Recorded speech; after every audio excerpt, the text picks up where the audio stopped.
Ως ομάδα των Adventurers έχουμε οργανώσει πολλά προγράμματα με νέους, κύριο χαρακτηριστικό των οποίων είναι η αφήγηση ιστοριών, με σκοπό την κατανόηση, την έμπνευση και την παρακίνηση. Ακούσαμε πολλές ιστορίες από ανθρώπους με διαφορετικούς χαρακτήρες, από διαφορετικά μέρη της γης και με διαφορετικά βιώματα. Κάποιες από αυτές τις ιστορίες πιστεύουμε πως πρέπει να ακουστούν παρά έξω, γιατί μπορεί έστω και ένας που θα τις ακούσει να νιώσει πως υπάρχει κάποιος εκεί έξω που τον καταλαβαίνει, που ενώ έχει περάσει παρόμοιες δυσκολίες στη ζωή του, κατάφερε να τις καταπολεμήσει και να προχωρήσει μπροστά. Με αυτόν τον σκοπό δημιουργήσαμε το Διαφορετικές Φωνές Κοινός Στόχος, μία σειρά podcast από ανθρώπους για ανθρώπους. Σε αυτό θα ακούσεις για την καταπολέμηση του καρκίνου. Εγώ όμως με την αγωγή που έπαιρνα δεν μπορούσα να πιω αλκοόλ. Και αρνήθηκα. Είπα ευχαριστώ πολύ, δεν θέλω. Και το ακούει αυτό το παιδί και μου λέει γιατί δεν θες. Και του απαντάω παίρνω κάποια χάπια, δεν κάνει να πίνω. Και μου απαντάει με υφάκι κιόλας. Έλα μωρέ, σιγά τα χάπια που παίρνεις και εγώ τα παίρνω. Έλα πιες, μου λέει. Θα ακούσεις περί σεξουαλικότητας και τις δυσκολίες που θα μπορούσε να φέρει στη ζωή κάποιου.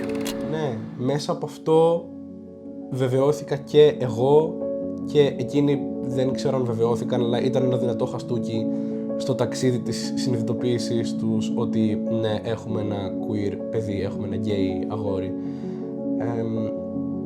Θα έλεγε κανείς ότι 4 χρόνια μετά κάπως αυτό θα είχε αφομοιωθεί στο μυαλό τους, αλλά τελικά με διώξανε, οπότε μάλλον δεν πήγε πάρα πολύ καλά αυτό.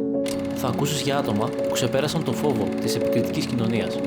What I got from that laying in the square was just this beautiful realization that you probably shouldn't care so much, especially about people who know nothing about you, because whatever they're gonna tell you, it's gonna be them imposing their experiences onto your life. They are judging you based on your clothes, based on thing you are telling to someone else, based on your appearance, based on everything. Θα ακούσεις για ανάπηρα άτομα να μιλάνε για τα εμπόδια που αντιμετωπίζουν και πώς καταφέρουν να τα ξεπερνάνε. Βασικά αυτό που αντιμετωπίζουν περισσότερο, μεταξύ των οποίων και εγώ, είναι εμπόδια. Είναι εμπόδια από ανθρώπους γύρω μας, είναι εμπόδια από το κράτος, είτε είναι αυτά σκαλιά, είτε είναι αντιλήψεις, είτε είναι γραφειοκρατικές διαδικασίες που είναι πάρα πολύ δύσκολες. Και αυτό που έμαθα ήταν ότι, που κατάλαβα, που συνειδητοποίησα, είναι ότι αυτά τα εμπόδια είναι αυτά που ουσιαστικά με αποκλείουν και δεν είναι τόσο το σώμα μου, δεν φταίει το σώμα μου που δεν μπορεί να έβω τα σκαλιά. Φταίει τα σκαλιά που υπάρχουν και δεν υπάρχει μια ράμπα εκεί, ας πούμε. Τα ανάπηρα άτομα δεν είναι εκεί πέρα ούτε για την έμπνευσή σας και δεν είναι επίσης εκεί πέρα για να παλεύουν για τα δικά τους δικαιώματα. Θα ακούσεις για ανθρώπους που βγήκαν από τη ζώνη ασφαλείας τους και τις επιπτώσεις που είχε αυτό στη ζωή τους.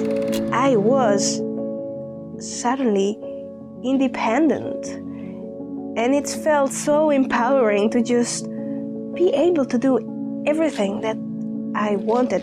So imagine, once again, 18 years old guy, first time far from home, not speaking English, not even having money with me, because it was the time there was Maltese lira and I didn't have even time to exchange, not knowing anyone and facing one of the probably longest nights of my life.